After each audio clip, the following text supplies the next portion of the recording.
উইকেন্ডসে ছুটি পেয়ে সকাল 7টায় বেরিয়ে পড়লাম দীঘার জন্য। আর যেতে যেতে সমস্ত জায়গা ক্রস করছি, আর একটা জায়গায় হল্ট করে ব্রেকফাস্ট করে নিলাম, যেটা বাড়ি থেকে আনা হয়েছিল। লুচি, আলুর তরকারি আর সন্দেশ, সঙ্গে একটা দোকান থেকে গরম গরম ধোঁয়া ওঠা চা। ব্রেকফাস্ট করে আবারও বেরিয়ে পড়লাম। আবারও অনেকক্ষণ গাড়ি চলার পর দেখতে পেলাম দীঘার গেট, আর রাস্তায় সাংঘাতিক জ্যাম ছিল। সেই দিকটা ঈদের ছিল বলে প্রচণ্ড ভিড়। আর গাড়ি থেকেই দেখে নিলাম জগন্নাথ ধাম। তখন মোটামুটি দুপুর 2-3টে নাগাদ, তো পুরো মন্দির বন্ধ ছিল আর এন্ট্রি হতে অনেক টাইম লাগতো, তো যে জন্য আমরা ওয়েট করিনি, আমরা গাড়ি থেকেই দেখে নিলাম মন্দির। বেশ সুন্দর দেখতে।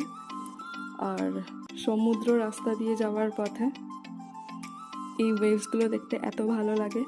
তারপরে দীঘাতে সাংঘাতিক ভিড় পেয়ে আমরা দাঁড়ালাম তাজপুরে।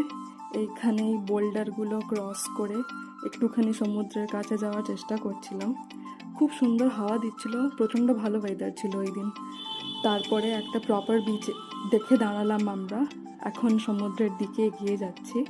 বেশ ফাঁকা ছিল বিচটা, বেশ ক্লিন, পরিষ্কার, সুন্দর লাগছিল। একটুখানি পা ভিজিয়ে নিলাম, যেটা সমুদ্রে আসলে ম্যান্ডেটরি।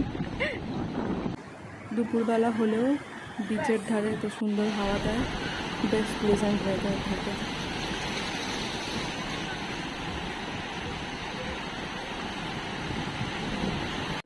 কোনো রুম না পেয়ে আমরা ওই দিনই বাড়ি ফিরে আসি। আর ফেরার পথে শেরি পাঞ্জাব থেকে মাটন কষা, চিকেন রেশমি বাটার মশালা, টিক্কা বাটার মশালা আর বাটার নান নিয়ে নিই।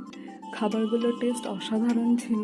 শেরি পাঞ্জাবের খাবার নিয়ে তোর বলার কিছু নেই। আর লাস্টে ছিল গরম গরম ধোঁয়া ওঠা চা।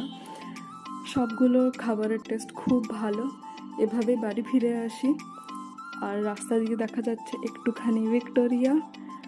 আর তোমাদের সাথে দেখা হবে নেক্সট একটা ব্লগে। বাই।